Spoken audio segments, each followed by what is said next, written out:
Hi, welcome to Carolina Cooking. I'm your host, Tom Zelenka, and I'm a beginner in the kitchen, and I get to learn to cook every day. Today, we're taking a field trip. We're going to the Seared Tower. Well, it's the Seared Tower of Meat and Love. We're cooking up something delicious, and I'm going to attempt to learn to do it in 30 minutes or less. Now, if I can, you can too. The worst cook on TV.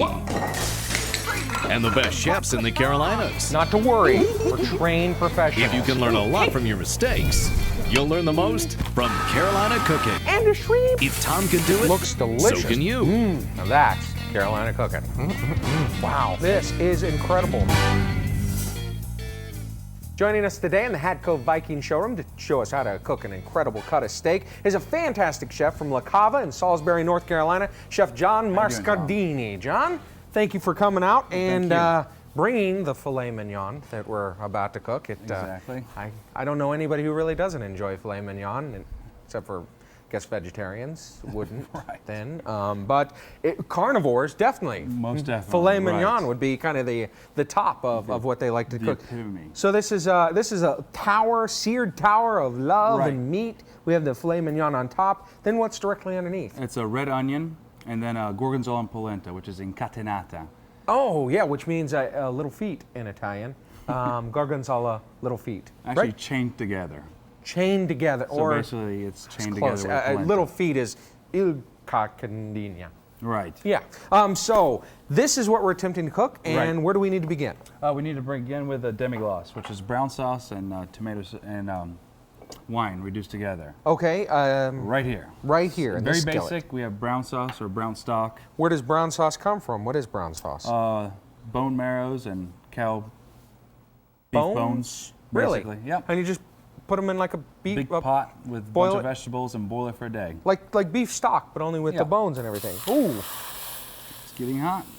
All right. So if you don't want to come lugging home, we're gonna reuse that. Oh, okay. If you don't want to bring all those bones home,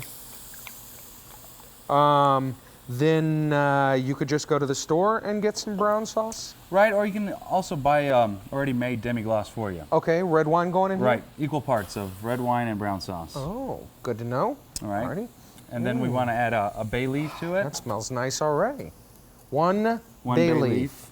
Maybe 2 to 3 peppercorns. 2 to 3 peppercorns. Well, one, why'd you make them so small? 3. I went for 3 because I really wanted a peppercorny flavor.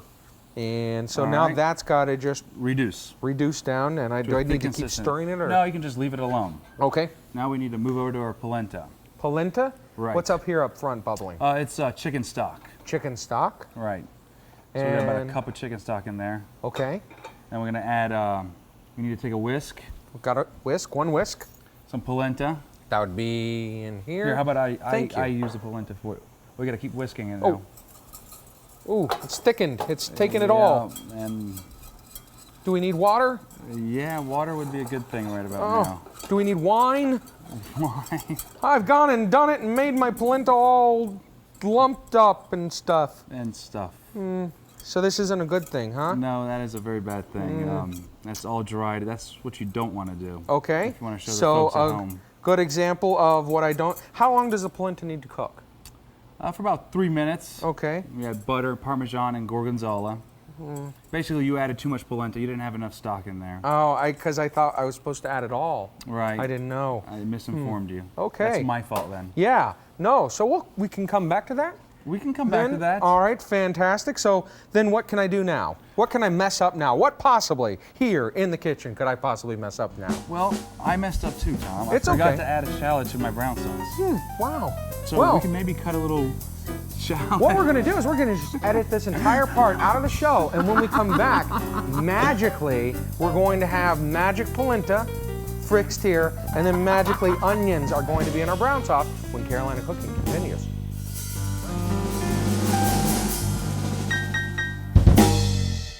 You can find the secret recipes of the best chefs in the Carolinas, all in one book, the Carolina Cooking Cookbook. Find the Carolina Cooking Cookbook in Amazon.com and our website, carolinacooking.tv.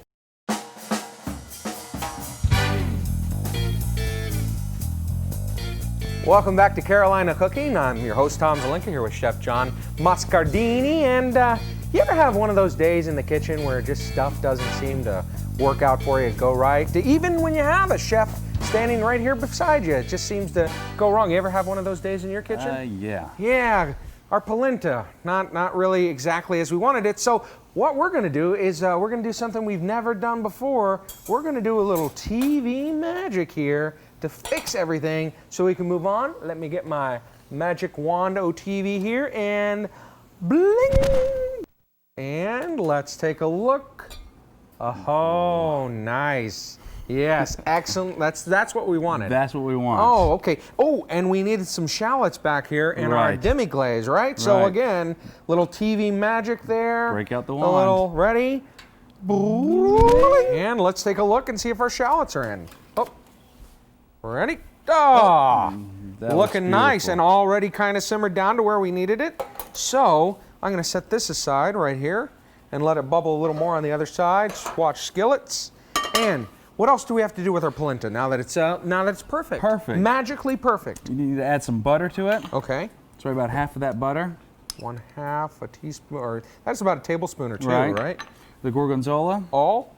Yeah, go ahead. I like gorgonzola. Yeah, why not? Why not? All right. I mean, if we mess it up again, we still have our magic wand. That's right. And About half of that Parmesan. half the Parmesan. There you go. Okay. Take a whisk and mash it. Here, I'll take that spoonful. Sure.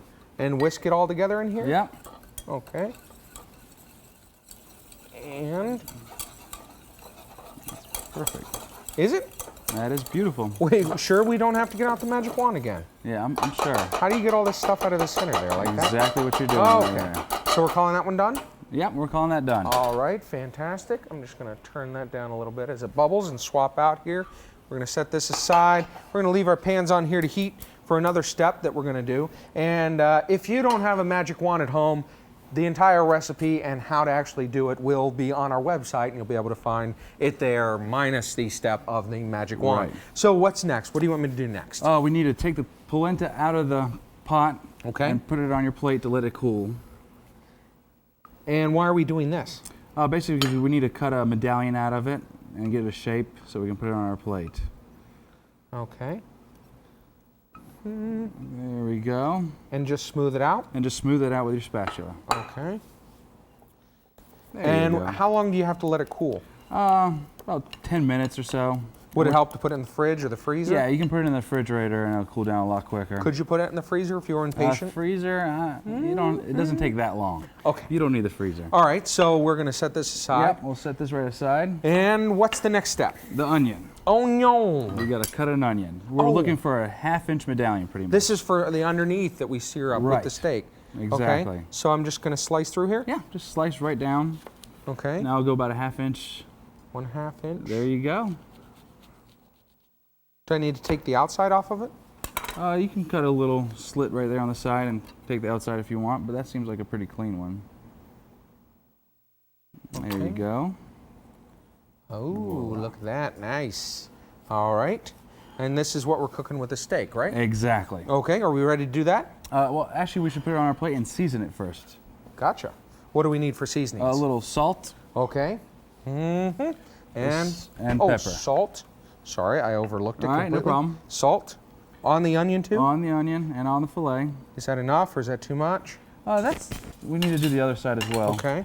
Should I pepper these now? Sure, go ahead and pepper them right now. Woo-hoo-hoo. Now, could I just use regular black pepper? Do I need all the funky, cool color peppercorns in my pepper grinder? You could use anything you want. Good. That's fine. Is that too much pepper? Yeah. It Oh, is no, too much? not too much pepper. Now you Okay. add the salt. Let me turn this for you as well. Alrighty. We like to season everything to taste. And pepper. And pepper, right. Okay. All done. Alrighty. Now, back over to the stove. Back over to the To stove. sear some more. You can bring those tongs, I'm Yeah. sure, because it looks like we have one very hot plate here, or one very hot skillet up front. That And do is I need to hot. turn that down Yeah, a bit? let's turn that down a little bit. Okay. Alrighty. When it starts smoking, generally that's a good rule of thumb that it is very hot, It is right? very hot. All right. Are we cooking this in butter or are we using oil? Yeah, butter. All right. Here, take the spoon, drop a little pat in there. Okay. Ooh, there it goes. Sorry, I have it over here. Do I need to alright. drop this in now? Yep. Add your filet and your onion Into the same skillet. in the same exact skillet. All right. Is there a side of this that you want me to put down first? Yeah, that side right there. This side right here. We're gonna sear all sides, so it doesn't matter. Okay. How do you keep your, what if your butter starts to burn? Do you need to back off the heat, or can you do anything? You can back off the heat or add a little oil. Oh, okay. But we want the little burn now, right now, Oh, because do we? it's good. It'll caramelize our meat and make it taste good. If we want more heat, I can put more heat No, we on don't here. need more heat. That's Okay. fine. All right. And how long do we let these sear? About 30 seconds on each side. Oh, I gotcha. So you can flip that one. Really? I'm talking about the meat now. The onion you want to let it sit for a little bit longer. Ooh, look at that. That looks nice. I'm going to spin it around there. All right. So you can see that. You gotta get Ooh, all it's starting four to smell sides. good. Now, is this something that you can have at La Cava? Is this a recipe This that's is on one of our specials. We have an intense special list every night. 3 to 5 meats and fishes, and then about 5 or 6 appetizers every night. Besides our menu. That sounds delicious. And you also have the salty caper, right? Which is another restaurant. Yep, that that's you a own. pizzeria that we just opened up. You can flip it now. Onto another side that's kind Onto of red? another side. Alrighty. I just like to sear all sides to sear the meat in. So the salty caper is a... Pizzeria, a wood-burning oven pizzeria. And we burn hickory. delicious, I bet. I bet it is. It is. Alrighty. I flip the fillet and then flip the onion. Flipping the fillet. Trying to get that one last red spot was on there. And flip right. the onion. Tongs, nearly, not big enough. Oops. Yeah, and you might have that happen. The Yeah. ring come off. Don't worry about it. Just get rid of it. Ah, that I can do. There we go. Okay. All right, alrighty. now we're going to go into the oven with it. Really? I don't need to do the two edges here? Well, oh, I'm sorry. Oh. I didn't see that. Yeah. Well, I didn't want to pull out the magic wand again. Okay. You know, I wanted to make sure that we had this. Can anybody see us through all the smoke, or is that okay? Good. I was just double checking that that we could be seen. Yeah, it gets a little smoky. Yep. But that's okay. Alrighty. All right. Now we're ready for the oven. Now we are ready for the oven. I will spin this for you, and if you want to, I'll grab the door for you. So Okay. hang on 1 second. Here we go. And what temperature is the oven at? At around 450. And how long are we putting that in there for? Depends what you want to cook it as. Okay. Go ahead. If you want medium rare, I would do about 3 to 4 minutes, 5 minutes. If you want towards more the well done, I would go towards the 10-minute side. No, we didn't actually use the magic wand on this one. We had one in the fridge just so we could cool it down in enough time because, like you said, it took about 10 minutes to cool down. So this is the consistency that you wanted at, that it's actually hardened up, and that's what we're going to use to cut out of, right? Yeah, well, you can use a glass or a cookie cutter, whichever way. I'm just going to use a glass right now, just to show people that you can use a portion cup, and you just press down on it. Alrighty. Or you can, a mug or whatever you have Or at the a house. mug. Okay. And so this is the only piece that we need? That's it. All right, and this we're cooking up too, Right, right? we're going to pan sear that as well. Alrighty. So let's head back over to our skillet. All right. Okay. And we need just the last remaining bits of butter here, I'm sure. Yeah, you don't need much, just a little bit. All right. And just throw it in? Just throw it in. Gotcha. And we're gonna let that pan sear up. Right. And when we come back, I'm gonna be talking to Aris Ragazeas and find out which wine he's selected with our recipe here when Carolina Cooking continues. Tom?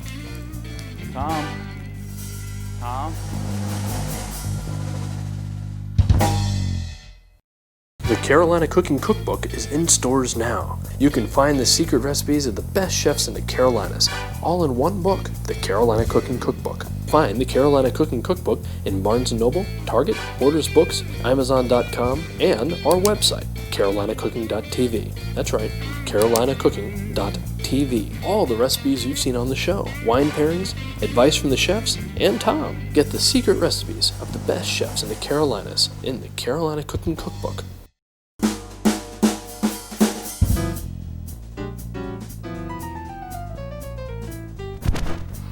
Hey! Yeah. What are you doing here? Well, Earlier in the show, we had to use a little bit of television magic, and the first time in Carolina cooking history, and so we had to make a whole magic wand here, and we had to fix a little polenta problem and a little shallot problem as well. Okay. Yeah, because we wanted it to be right here on the show. I'm going to put this away because I don't think we need any more magic for this this part of the show.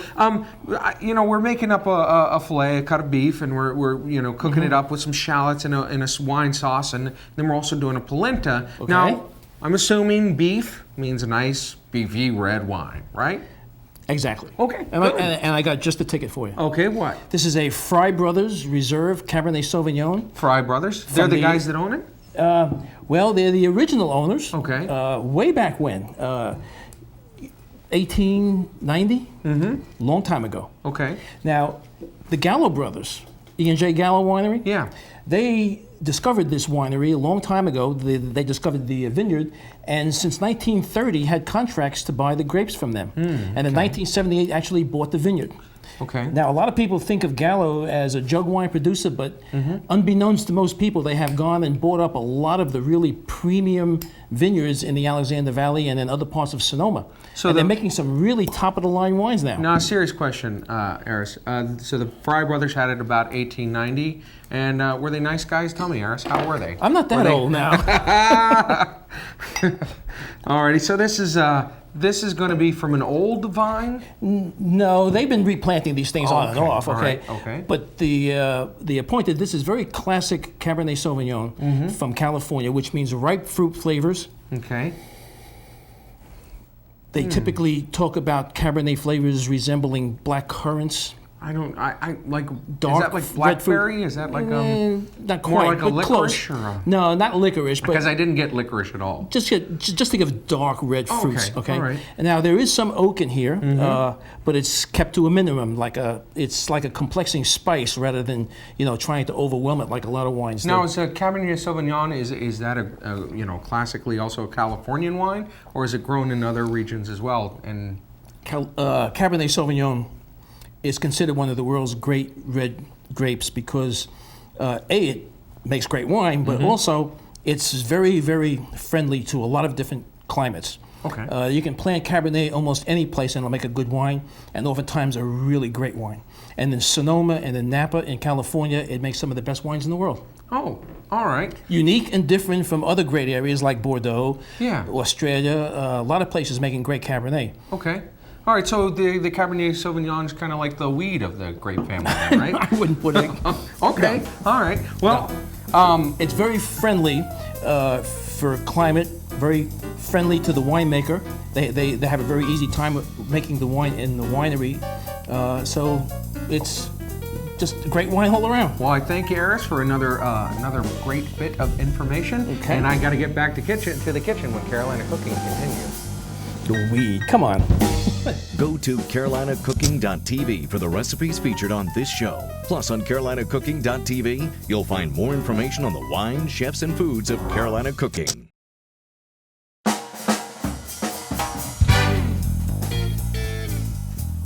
Hi, welcome back to Carolina Cooking. I'm here with Chef John Moscardini from La Cava in Salisbury, North Carolina. And no magic needed here. Our steak has cooked fully in the oven and it looks incredible and delicious.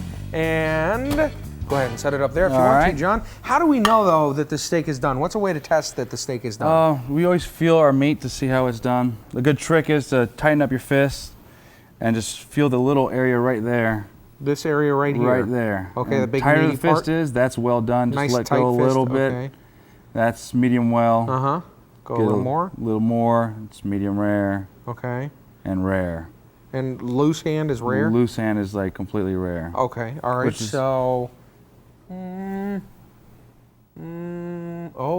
saying medium rare. Medium rare? Yeah.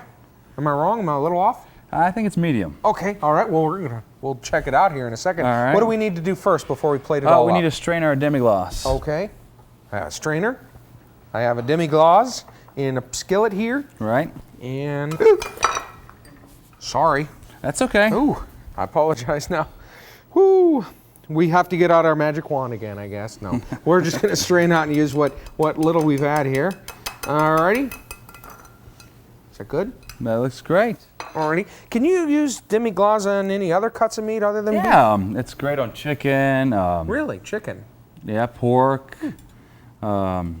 Just anything. Even on pasta. Really? With a little cream sometimes is good. Mix in a little cream Yeah. and throw it in the pasta? Right. That's With good some to know. shallots is a good thing. So the polenta, I'm assuming, because I can see yours Right. goes Polenta on first. First. Okay. And then what goes after that? Now we need to do the red onion. Little onion. Yep, I'll help you get it back on your. There we Alrighty. go. And just slide that on top of the polenta. Yep. I'm just going to use my fingers. All right. Okay. And then the With the tongs, you need to get the fillet and put that right on top. which side do we want down? Does it It doesn't matter. Okay. I'm gonna do like that. Oh, Okay. Again, there goes the fingers. I tried, but Here you we go. are cooking this ourselves for ourselves. So, okay. And now, And just pour the demi-glace right around it. okay, on it or around it? On it and around it. Okay. So there we go. There you go, and it'll just go around by itself. Beautiful. Would you look at that? That looks incredible. Well, John, thank you very much for being my teacher. Well, I thank you, appreciate Tom. it. I'm very excited. I'm going to go ahead and dig in here. And feel free to grab a knife and a All fork. right. If you'd like to find out more about our recipe or our wine or our chef here, Chef John, or La Cava or Salty Caper, visit our website at carolinacooking.tv. That's carolinacooking.tv. And folks, that's Carolina Cooking.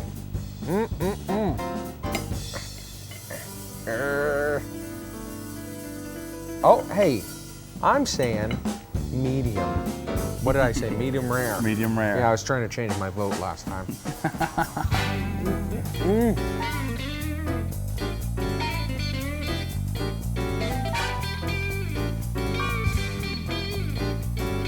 Go to carolinacooking.tv for the recipes featured on this show.